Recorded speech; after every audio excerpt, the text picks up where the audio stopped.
Hi friends, Kerala innovation വീക്കിനെ കുറിച്ചിട്ട് ഒരു event ഇവിടെ നടക്കുന്നുണ്ട്. ഈ ഇവൻറ്റിൽ ഒത്തിരി കാര്യങ്ങളുണ്ട്. അതായത് എൻട്രപ്രനേഴ്സായിട്ട് നമുക്ക് ഒരുപാട് കാര്യങ്ങൾ ചെയ്യാൻ പറ്റുന്ന ഫുഡിൻ്റെ ഉണ്ട്. പിന്നെ നമുക്ക് ഉണ്ടാക്കാൻ പറ്റുന്ന ഓരോരുത്തർക്കും സയൻറ്റിഫിക്കായ രീതിയിൽ അറിവുകൾ സമ്പാദിച്ചു കഴിയുമ്പോൾ ഉണ്ടാക്കാൻ പറ്റുന്ന ഓരോരോ കാര്യങ്ങളെക്കുറിച്ചുള്ള വളരെ നല്ല കാഴ്ചകളാണ് അകത്തുള്ളത്. പിന്നെ കണ്ടൻറ് ക്രിയേറ്റേഴ്സായ ഒരുപാട് പേര് ഇവിടെ വന്നിട്ടുണ്ടായിരുന്നു. അവരുടെ സ്പീച്ച് കേൾക്കാൻ കഴിഞ്ഞു. നമ്മുടെ ഷെഫ് പിള്ളൈ, അദ്ദേഹം വളരെ എൻ്റെ ചാനലിനെ കുറിച്ച് പറയുകയാണെങ്കിൽ നമ്മുടെ ചാനലിൽ കുക്കിംഗ് ആണല്ലോ പ്രധാനമായിട്ട് വരുന്നത്. അപ്പോൾ എനിക്ക് അദ്ദേഹത്തിൽ നിന്ന് കിട്ടിയ ഒരുപാട് നല്ല അറിവുകളുണ്ടായിരുന്നു. ഒരു ഷെഫ് ആവാനായിട്ട് അല്ലെങ്കിൽ ഒരു കൾനറി ചെയ്യുന്നവർക്ക് എന്തൊക്കെ കഴിവുകളാണ് ഉണ്ടായിരിക്കേണ്ടത്, കുക്കിങ്ങിനോട് എന്തൊക്കെ പാഷനേറ്റ് ആയിട്ടാണ് നമ്മൾ ചെയ്യേണ്ടത് എന്നുള്ളതെല്ലാം അദ്ദേഹത്തിൻ്റെ വാചകങ്ങളിൽ കൂടി കാണാനും കേൾക്കാനും കഴിഞ്ഞു. ഒരുപാട് സന്തോഷം. നമുക്ക് കുറച്ചുകൂടെ വിശദമായിട്ട് അകത്തേക്ക് പോയി കാണാം.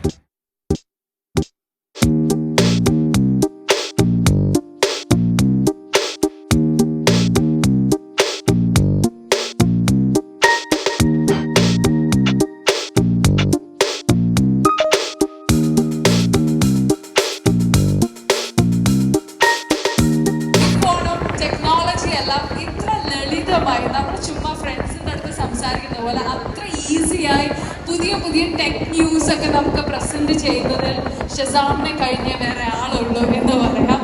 Alright, so yes, next I would like to welcome seethalakshmi.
ലോകത്തിൻ്റെ മുന്നിൽ കേരളത്തിൻ്റെ രുചി ലോകത്തിൻ്റെ മുന്നിൽ എമ്പാടും എത്തിച്ച നമ്മുടെ നേരത്തെ ഇൻട്രൊഡക്ഷൻ പറഞ്ഞ പോലെ തന്നെ നമ്മുടെ നാട്ടിലെ മീൻ കറി ഇൻ്റർനാഷണൽ ഷെഫിൻ്റെ മുന്നിൽ പ്രസൻറ്റ് ചെയ്തിട്ടുള്ള നമ്മുടെ ഷെഫ് പിള്ളയെ ഈ വേദിയിലേക്ക് ഞാൻ സ്വാഗതം ചെയ്യാണ്. Welcome sir. സോ നമ്മുടെ കേരള സ്റ്റാർട്ടപ്പ് മിഷൻ നമ്മളോട് ഈ ഒരു ക്രിയേറ്റർ സമ്മിറ്റിൽ ഒരു പ്രോഗ്രാം ചെയ്യണമെന്ന് പറഞ്ഞപ്പോൾ ബേസിക്കലി നമ്മളൊരു ഫുഡ് റിലേറ്റഡ് ആയിട്ടുള്ള ഒരു ബിസിനസ്സിലാണുള്ളത്. ഓക്കെ, സോ ആ ഒരു സമയത്ത് നമുക്ക് ഫുഡ് റിലേറ്റഡ് ആയിട്ടുള്ള ഒരു കോണ്ടന്റ് ക്രിയേറ്ററിനെ തപ്പുമ്പോൾ യാതൊരുവിധ സംശയമില്ലായിരുന്നു ആരെ നമ്മൾ വിളിക്കണം എന്നുള്ളത്. സോ തീർച്ചയായിട്ടും we are really delighted to have you here.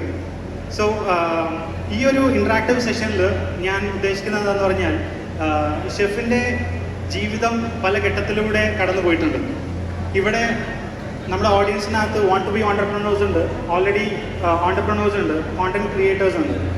Okay, so നേരത്തെ ഞാൻ പറഞ്ഞ പോലെ നമസ്കാരം കൂട്ടുകാരെ എന്ന് തുടങ്ങി താങ്ക് യു സോ മച്ച് വരെ അവസാനിക്കുന്ന ഷെഫിൻ്റെ ഓരോ മുഹൂർത്തങ്ങളും അവർ നെഞ്ചിലേറ്റിയ ആളുകളാണ്. പക്ഷെ അതിൻ്റെ പിന്നാമ്പുറത്തുള്ള ഷെഫിൻ്റെ ജീവിതം, ഷെഫിൻ്റെ ഏർലി ലൈഫ് ഒന്ന് ഷെഫിൽ നിന്ന് തന്നെ കേൾക്കാൻ അവർ വളരെ ആഗ്രഹിച്ചുകൊണ്ടിരിക്കുകയാണ്. സോ ഷെഫിൻ്റെ ഏർലി ലൈഫിനെ കുറിച്ച് ഒന്ന് അവർക്ക് ഷെയർ ചെയ്യാം.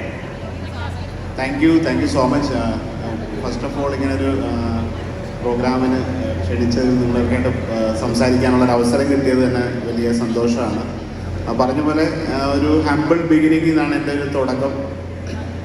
ഒരിക്കലും ഒരു ഷെഫ് ആവണമെന്നോ അല്ലെങ്കിൽ ഇങ്ങനെയൊക്കെ ഒരു എൻ്റർപ്രണർ ആവണമെന്നോ ഇങ്ങനെയൊക്കെയുള്ള ഒരു ആഗ്രഹമൊന്നുമില്ലാത്ത കൊല്ലത്തെ ഒരു തുരുത്തിൽ, ഒരു അഷ്ടമുടി കായലിൻ്റെ ഒരു തുരുത്തിൽ ജനിച്ച് 10th ക്ലാസ്സും കഴിഞ്ഞ് പ്രീ ഡിഗ്രി എനിക്ക് കംപ്ലീറ്റ് ചെയ്യാൻ പറ്റാത്ത ഒരാളായിരുന്നു.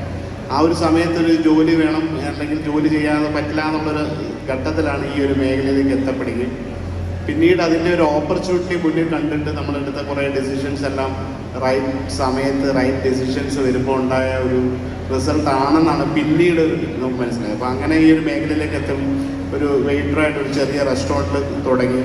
അവിടുന്ന് കിച്ചണിലേക്ക് കുക്കിംഗ് അതിൻ്റെ ഒരു ബ്രേക്ക് സമയത്തൊക്കെ എനിക്ക് കിച്ചണിൽ താല്പര്യം ഉണ്ടായിട്ട് എക്സ്ട്രാ സമയങ്ങളിൽ അവിടെ പോയി അവിടുത്തെ ഷെഫിനെയൊക്കെ സഹായിച്ചപ്പോഴാണ് എനിക്കൊരു ഇങ്ങനൊരു സ്കില്ലുണ്ടെന്ന് തിരിച്ചറിയുകയും പിന്നെ അതിൽ ഫോക്കസ് ചെയ്യുകയും പിന്നീട് ഒരു ഷെഫായിട്ട് മാറുകയൊക്കെ ചെയ്തു. അപ്പോൾ ഇത് കുറേ വർഷങ്ങളൊക്കെ കഴിഞ്ഞപ്പം മനസ്സിലായി ഇതൊരു പ്രൊഫഷണലായിട്ട് കൊണ്ടുപോകണമെങ്കിൽ പഠനം അതിൻ്റെ ഒരു നെക്സ്റ്റ് ലെവലിൽ എത്തണമെങ്കിൽ നമുക്ക് അതിൻ്റെ ഒരു അക്കാഡമിക് ക്വാളിഫൈഡൊക്കെ ആയിരിക്കണം.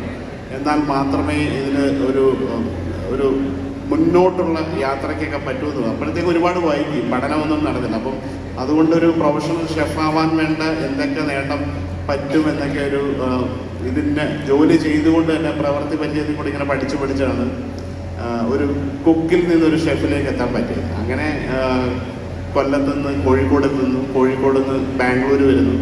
ബാംഗ്ലൂരിൽ കുറേ വർഷം ജോലി ചെയ്തപ്പോൾ ഒരു 5 സ്റ്റാർ ഹോട്ടലിൽ ജോലി ചെയ്യണം, ഒരു എല്ലാവരുടെയും ആഗ്രഹം പോലെ. നമ്മൾ എത്ര വലിയ ഷെഫായാലും ഒരു 5 നക്ഷത്ര ഹോട്ടലിൽ ഷെഫായിട്ട് വരുമ്പോഴാണ് നിങ്ങളൊരു പൂർണ്ണത വരുന്നത്. അപ്പോൾ അതിനുവേണ്ടി പലവട്ടം നമ്മൾ ട്രൈ ചെയ്തെങ്കിലും ഒരുപാട് തവണ റിജക്റ്റ് ചെയ്യപ്പെട്ടിട്ടുണ്ട്. ഒത്തിരി അടുത്ത് എല്ലാം ഫൈനൽ ഇൻ്റർവ്യൂവിലെല്ലാം ക്വാളിഫൈഡ് അല്ല എന്ന ഒറ്റ കാരണത്താൽ ഫുഡ് ട്രയൽസും കാര്യം. ഒരു ഷെഫിനെ സംബന്ധിച്ച് ഏറ്റവും പ്രധാനം അവരുടെ ഒരു ഫുഡ് ട്രയൽസാണ്. നമ്മൾ ട്രയൽ ചെയ്ത് ഭക്ഷണത്തെക്കുറിച്ചുള്ള നോളജൊക്കെ പാസ്സായിട്ടാണ് ലീല പാലസ് എന്ന് പറഞ്ഞൊരു ബ്രാൻഡിൽ ജോലി ചെയ്തത്. പെട്ടെന്ന് അത് തന്നെയായിരുന്നു എനിക്ക് ഇംഗ്ലണ്ടിലേക്ക് പോകാനായിട്ട് വന്നത്. അപ്പോൾ അങ്ങനെയൊക്കെയുള്ളൊരു കാര്യം നമ്മൾ ചെയ്ത ഒരു ചെറിയ റിസ്ക് ആരും ചെയ്യില്ല. നമുക്കൊരു എല്ലാ വർഷവും ഈ സിറിയയിലെ ആഭ്യന്തര കലാപത്തിൽ ഒരുപാട് കുട്ടികളൊക്കെ അനാഥരാക്കപ്പെട്ടവർക്ക് അവരുടെ വിദ്യാഭ്യാസത്തിന് നമ്മളെ ഹെൽപ്പ് ചെയ്യാൻ വേണ്ടിയിട്ട് കുക്ക് ഫോർ സിറിയ എന്ന് പറഞ്ഞൊരു ക്യാമ്പയിൻ ഉണ്ടായിരുന്നു. അപ്പം മിക്ക റെസ്റ്റോറൻറ്റ്സും അതിൻ്റെ പാർട്ടിസിപ്പേറ്റ് ആവുകയും ഓരോ സ്പെഷ്യൽ ഡിഷ് ഓരോ ഷെഫുമാർ ക്രിയേറ്റ് ചെയ്യും. അതിൽ നിന്നുള്ളൊരു പങ്ക് ഈ കുട്ടികൾക്ക് വേണ്ടിയിട്ട് ചാരിറ്റിയായിട്ടൊക്കെ കൂടുതൽ സംഭവമുണ്ട്. അപ്പം ഞാൻ ആ കാര്യം കഴിഞ്ഞ് ഇംഗ്ലണ്ടിൽ 2018 വരുന്ന ഒരു മാർച്ചിൽ വരുന്നു. ഏപ്രിലാണ് മെയിലാണ് ഈ ഫ്ലഡ് ഉണ്ടാവുന്നത്. അപ്പം ഞാൻ ക്രെഡിറ്റ് നമുക്ക് എല്ലാം നമ്മൾ പ്രാക്ടീസ് ചെയ്യുന്ന ഒരു മാർക്കറ്റ് എടുക്കുന്നത് അല്ലെങ്കിൽ ഇങ്ങനൊരു നല്ല രീതിയിൽ നമ്മുടെ കേരള ഭക്ഷണത്തിൽ പരാജയപ്പെടുക അല്ലെങ്കിൽ നല്ല ഭക്ഷണത്തിൻ്റെ രുചി മാത്രമല്ല ഇതൊരു ബിസിനസ് വേറെ. ബിസിനസ്സിലേക്ക് എത്തുമ്പോൾ നമ്പർ ചെയ്യുന്നുണ്ട്, ഇതിൻ്റെ ഒരു പോസിറ്റീവ് പാടുണ്ട്. ഏറ്റവും നല്ല ഇൻഗ്രീഡിയൻസും നല്ല ഫുഡും നല്ല സർവീസും നമ്മുടെ അതുപോലെ തന്നെ ഷെഫ് നമുക്ക് പല ആളുകളും ഇപ്പോൾ ഇവിടെയുള്ള സ്റ്റാർട്ടപ്പ് ഫൗണ്ടേഴ്സ് ആയിരിക്കാം, മൾട്ടി ഓണ്ടർപ്രണേഴ്സ് ആയിരിക്കും, അവരുടെ കയ്യിലെല്ലാം നല്ല രീതിയിലുള്ള പ്രൊഡക്റ്റുകൾ ഉണ്ടായിരിക്കും. പക്ഷെ അതൊരു പുറം ലോകത്തിലേക്ക് എത്തിക്കാൻ വേണ്ടിയിട്ട് അല്ലെങ്കിൽ അത് നല്ല കസ്റ്റമേഴ്സിലേക്ക് എത്തിക്കാൻ വേണ്ടിയിട്ട് ഉള്ളൊരു മാർക്കറ്റിംഗ് ടിപ്സ് എന്തെങ്കിലും ഉണ്ടോ ഷെഫിൻ്റെ? മാർക്കറ്റിംഗ് എനിക്കിപ്പം ഞാനിപ്പോൾ എൻ്റെ ഒരു ഇതൊക്കെല്ലാവർക്കും അറിയാം, ഒരു 6 മന്തായിട്ടാണ് സ്വന്തമായിട്ടൊരു സ്ഥാപനം തുടങ്ങിയത്, റെസ്റ്റോറൻ്റാണ്. അപ്പോൾ അതിൻ്റെ ഒരു മാർക്കറ്റിംഗ് എന്ന നിലയിൽ ഇതിനെ തീർച്ചയായിട്ടും ഇത്രയും ഫാൻ ഫോളോവേഴ്സും അല്ലെങ്കിൽ അതൊരു വലിയൊരു അഡ്വാൻസ് ആയിട്ടൊരു കാര്യമാണ്. അപ്പോൾ എല്ലാവർക്കും ഒരു പക്ഷേ ഇതിന് ഫോളോവേഴ്സ് ഒന്നും ചുരുങ്ങിയ സമയത്ത് കിട്ടണമെന്നില്ല. അപ്പോൾ സ്വന്തം അല്ലെങ്കിൽ നമ്മളതൊരു പണം കൊടുത്ത് മാർക്കറ്റ് ചെയ്യുക എന്നുള്ള ഒന്നും വലിയ ഒരു ആവശ്യത്തിന് വന്നിട്ടുണ്ടായിരുന്നു. അപ്പോൾ ഒരിക്കലും ഒരു പരസ്യം ചെയ്യേണ്ടതോ അല്ലെങ്കിൽ ഇങ്ങനൊരു സ്ഥാപനം ഉണ്ടെന്നോ ഉള്ള അങ്ങനെ ഒരു ആവശ്യം എൻ്റെ ഒരു പേഴ്സണൽ കാര്യത്തിൽ വന്നിട്ടില്ല. അപ്പോൾ മാർക്കറ്റിംഗ് ശരിക്കും തീർച്ചയായിട്ടും വേണം. അതെങ്ങനെയാണ്, എന്ത് പ്രൊഡക്റ്റാണ് ആ മാർക്കറ്റിൽ എങ്ങനെ അറിയിക്കുക എന്നൊക്കെ ഉള്ളത് ഒരു വലിയൊരു കാര്യമാണ്. അത് അവരവരുടെ ആ പ്രൊഡക്റ്റിൻ്റെ ഒരു സർക്കംസ്റ്റാൻസ് ഒക്കെ അനുസരിച്ച് മാറി വരുന്നതാണ്. അപ്പം എൻ്റെ ഒരു പേഴ്സണൽ ഒപ്പീനിയനിൽ തീർച്ചയായിട്ടും ഇതൊരു ആ ഒരു ബിസിനസ്സിനെ ഭയങ്കരമായിട്ട് സഹായിക്കും. സോഷ്യൽ മീഡിയ വഴി മാത്രം വലിയൊരു ആ ബിസിനസ്സിൻ്റെ നമ്മൾ ഉദ്ദേശിച്ചതിൻ്റെ ഒരു എത്രയോ മടങ്ങ് രീതിയിൽ ബിസിനസ് ചെയ്യാൻ പറ്റിയത് ഈ ഒരു സോഷ്യൽ മീഡിയയിൽ മാർക്കറ്റിംഗ് തന്നെയാണ് മനസ്സിലായത്. ഒരു കേരളത്തിൻ്റെ പാചകത്തിൻ്റെ ഒരു അക്കാഡമി, ഒരു കേരള ഭക്ഷണം, അത് ഒരു മലബാർ മാപ്പിള ക്യൂസിനാവട്ടെ അല്ലെങ്കിൽ ഒരു സെൻട്രൽ ട്രാവലിനുള്ള ഭക്ഷണ രീതി ആയിക്കോട്ടെ അല്ലെങ്കിൽ കൊച്ചിയിൽ ജൂയിഷോ പോർച്ചുഗീസോ ഒക്കെ അവരുടെയൊക്കെ ഇൻഫ്ലുവൻസുള്ള ഭക്ഷണ രീതികളാവട്ടെ, ഇതെല്ലാം പഠിച്ച് ഇറങ്ങാൻ പറ്റിയ അല്ലെങ്കിൽ ഒരു ഹോട്ടൽ മാനേജ്മെൻറ്റ് കഴിഞ്ഞ് അല്ലെങ്കിൽ ഒരു ഷെഫ് ആവണമെന്ന് കരുതുന്ന ഒരാൾക്ക് അല്ലെങ്കിൽ ഒരു ഇന്ത്യ കാണാൻ അല്ലെങ്കിൽ കേരളം കാണാൻ വരുന്ന ഒരു വിദേശിക്ക് നമ്മുടെ ഒരു ഭക്ഷണ രീതിയെക്കുറിച്ച് ഒരു അറിവ് കിട്ടാൻ പറ്റുന്നവരാണ് എന്ന നിലയിൽ ഒരു അക്കാഡമി ശരിക്കും നമുക്ക് നോക്കിക്കഴിഞ്ഞാൽ Uttarakhand institute of hotel management ഒക്കെയാണുള്ളത്. അപ്പോൾ അവിടെ എല്ലാം കോമൺ ആയിട്ട് ഒരു ഹോട്ടലിന് എന്തൊക്കെയാണ് നമ്മുടെ വളരെ തനതൊരു സദ്യ ഉണ്ടാക്കാൻ ഉള്ള ഒരാളെ നേടുന്നത്, അല്ലെങ്കിൽ ഒരു ബിരിയാണി എങ്ങനെയാണ് ശരിക്കും ഉണ്ടാക്കുന്നത്, അപ്പം അതിനെയൊക്കെ പഠിക്കാൻ പറ്റിയ ഒരു അക്കാഡമി, അതൊരു ഷെഫാണെന്നില്ല, ആർക്കും അത് പഠിക്കാൻ പറ്റുക, നമ്മുടെ ഈ കാര്യങ്ങളൊക്കെ ഡോക്യുമെൻ്റ് ആവുക, അങ്ങനെ ഒരു അക്കാഡമി ഉണ്ടാക്കിയെടുക്കണം എന്നുള്ളതാണ് എൻ്റെ ഏറ്റവും വലിയൊരു ആഗ്രഹം. അതൊരു നല്ലൊരു ഇനിഷ്യേറ്റീവായിരുന്നു. തീർച്ചയായിട്ടും ഭാവിയിൽ വരുന്ന തലമുറയ്ക്ക് എന്തായാലും നമ്മുടെ തനതായിട്ടുള്ള രുചികളും ഫുഡുകളും ഒരു ഹിസ്റ്റോറിക്കായിട്ട് കീപ്പ് ചെയ്യാൻ ഏറ്റവും തീർച്ചയായിട്ടും ഒരു വാല്യുബിൾ അസറ്റായിരുന്നു. പിന്നെ എന്തെങ്കിലും രീതിയിലുള്ള ട്രെയിനിങ്സോ അല്ലെങ്കിൽ ഷെഫിൻ്റെ കാൽക്കുലേഷന് എന്തെങ്കിലും രീതിയിൽ ഷെഫിൻ്റെ ചെസ് ജീവിതം സഹായിച്ചിട്ടുണ്ടോ? അതിനു മുമ്പ് ഷെഫ് ഒരു നാഷണൽ ചെസ് പ്ലെയറാണ്. സ്കൂൾ സമയത്ത് കേരളത്തിനെയും അതുപോലെ തന്നെ നമ്മുടെ ജില്ലയും എല്ലാം പ്രതിനിധീകരിച്ച് നാഷണൽ ലെവലിൽ ചെസ് കളിച്ച ഒരു ആളാണ് നമ്മുടെ ഷെഫ് പിള്ള. തീർച്ചയായിട്ടും ആ ചെസ് കളി എൻ്റെ കരിയറിന് ഒരുപാട് സഹായിച്ചിട്ടുണ്ട്. നമ്മളറിയാം ചെസ് എന്ന് പറയുന്ന ഒരു സ്ട്രാറ്റജിക് ഗെയിമാണ്. 36 മൂവൊക്കെ അവർക്ക് കറക്റ്റ്, ഇപ്പം മാഗ്നസ് കാൾട്ടൺ അല്ലെങ്കിൽ ആനന്ദ് ഒക്കെ പറയുന്ന ഒരു 30 മൂവ്സ് ഒക്കെ കറക്റ്റായിട്ട് കാൽക്കുലേറ്റ് ചെയ്താണ് കളിക്കുന്നത്. അപ്പോൾ ഈ ഇങ്ങനെ നമ്മൾ കാൽക്കുലേറ്റ് ചെയ്ത് നെക്സ്റ്റ് ഒരു ഓപ്പണിംഗ് കഴിഞ്ഞിട്ട് ഒരു മിഡിൽ ഗെയിമിൽ എത്തുമ്പോൾ തന്നെ അവർ ആ പ്ലാൻ ചെയ്തിട്ടുണ്ടാവും അവരുടെ പൊസിഷൻസ് ഒക്കെ എങ്ങനെയായിരിക്കും, അതിൻ്റെ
രണ്ട് ബോണ്ട, ഒരു സവാള, ഒരു സുഖിയ.